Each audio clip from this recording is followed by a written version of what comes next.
Hey, what's going on, strength entrepreneurs? I hope everybody's having an amazing weekend. It's Saturday. I'm in upstate New York. I'm up in like Corning, New York, up near the Finger Lakes. Beautiful place, old town, lots of heritage here. I'm out for my morning walk with my little guy.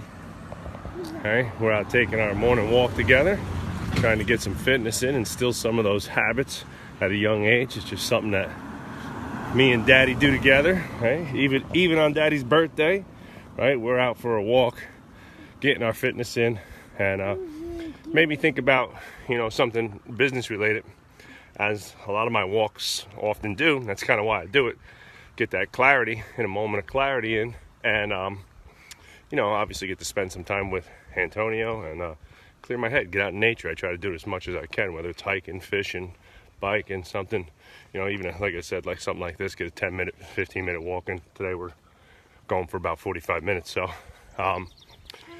today will be about an hour, so it'll be great. Good workout for me and the little guy, and he gets to get out and explore.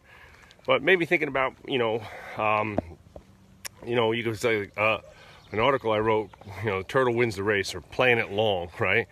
And thinking about the long-term implications of some of the connections you make.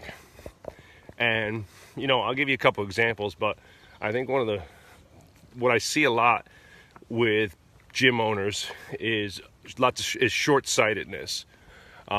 In today's world with social media and, a lot of these so-called gurus out there that don't run gyms, they're looking at sales, lead generations, funnels, Groupons and things like that, and all these quick, flashy ways to, get 100 leads in 100 days and all this kind of stuff. And, what's left out is the most important thing, and that's building real relationships and doing the right thing. And, I've turned down lots of business because it wasn't the right business for us. I've told people things that they might not want to hear when it comes to their son or daughter's level of athletic ability and where they should be looking for colleges and things like that. And I do it because, I'm not trying to, beat anybody down or crush anybody's dreams, but I want to make sure that I'm as 100% honest and real with people as possible. We don't take certain clients. Oh yeah, party, Who's that? Say hello. Say hello to everybody. Okay, so, by building real relationships, whether it's in the community or, could be the local nail salon, could be the local hair salon, my barber shop, whatever it is, right? Always being Coach Joe, always thinking about my actions, always thinking about my attitude, always thinking about being nice to people, right? And adding value to everybody, not just the people that I think are going to be clients, but adding value to everybody. How can I help anyone? How can I connect somebody to someone else that I know that I think could help them, right? Because that's what's going to come back to you down the road. And here's a couple examples, right? So for years and years and years, Dan and I really wanted to work with a high school football team that's one of the premier teams in our area. And, the coach knew who we were, and he was cool, and, we would see him here and there. But, we had to build this connection first. So we started going to, that coach used to hold like coaching clinics.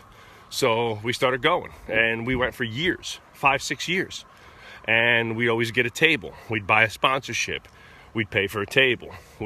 I'd try to speak at the event, right? We'd, try to give some type of talk or something like that, right? Build ourselves up as experts. And years and years and years went by, and I never pressured the coach. I never was like, hey coach, you gotta use Varsity House. You gotta use Varsity House. He did his own thing for years. He had his own strength and conditioning program, stuff that he followed for years.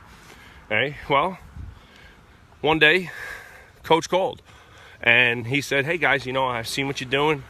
I hear what the other coaches are saying about you, and I think it's time for us to, make a switch and, hire some professionals to come train our kids so that we can focus on the coach, and then you guys can focus on the strength and conditioning. And we've been working with that team ever since, and our relationship with them has grown and grown and grown. Okay, so that's my example of, the turtle wins the race, doing the right thing, making a good connection, adding value. You have to give to get, right? Nobody's going to just like, hey, do business with me because I'm awesome, so you have to prove your worth in a sense. Okay, another example is you know, we train a lot of athletes. So obviously each athlete has a parent, right? And, or two, in most cases. So, oh yeah, getting fired up. And, you know, in that case, you know, it would be really easy for me to come off real salesy and be like, hey mom, hey dad, like, why aren't you training? Sending them tons of emails, calling them, stuff like that. We're always really passive with it.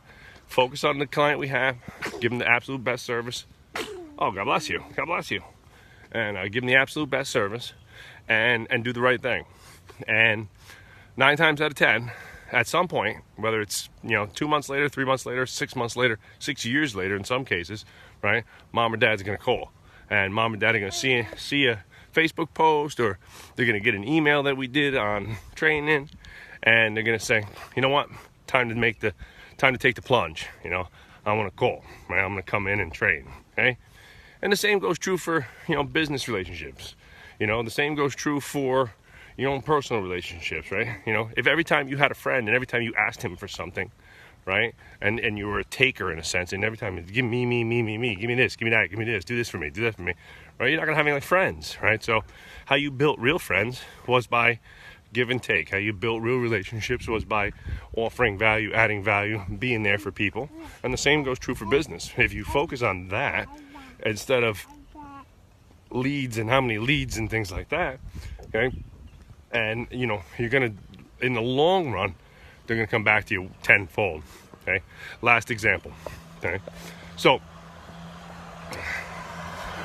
we opened up our second gym in 2009, and I meet a family who is in, you know, desperate need of our help. You know, from a physical standpoint, everybody's overweight. They're not in the best of shape that they need to be in. And I started training their son. And, you know, he was a great kid. And, you know, they wanted him to get a little bit better for his sport. But they also wanted him to, you know, get a little fitter and just, you know, be a little more confident and feel good about himself. You know, about a year later, mom started training with us, right? Because of the work we did with the son. A year after that, right, dad started training with us. Well, that dad and that family happens to be my business partner and his wife and family in our building and property. And that guy turned out to be one of the, you know, best dudes that I've ever met. And we became close friends with him and his family. And the rest was history. And, you know, he just happened to have the construction and design ability to help build our, you know, new gym, and that helped us tremendously. So when you think about each connection and where it could lead and what it potentially has to offer, right, don't think about what can I get out of you now. Think about, you know, what can I do for you now that's going to make you believe in me forever, right? That's the real key, is getting people to believe in you forever and not just extracting cash from them and trying to take their money. So that's my advice for today. Remember, play it long, play it slow. The turtle wins the race. Do the right thing, right? Add value to people's lives wherever you go. I try to be when I go to a restaurant, I try to be the nicest guy that waitress ever had that day. Little things like that go a long way, right? You never know who her dad is. You never know who her uncle is.